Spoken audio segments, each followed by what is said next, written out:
Hello, good night. Today we meet with Maria del Rosario Hernandez for an interview. Let's start with the first question.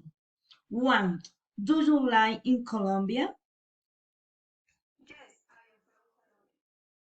What you do right now in Colombia?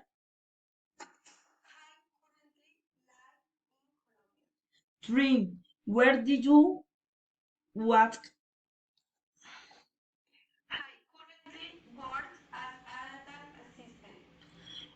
for how read you have?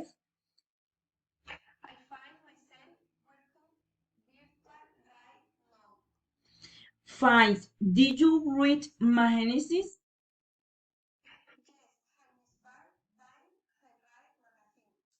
This what the talking about in the magazines.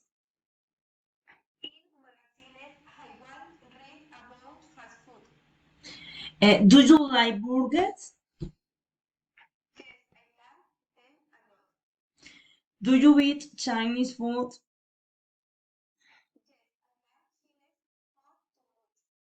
What's a flash for?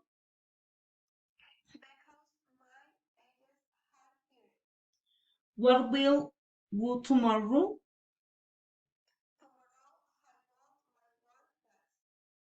Thank you for time. Bye bye.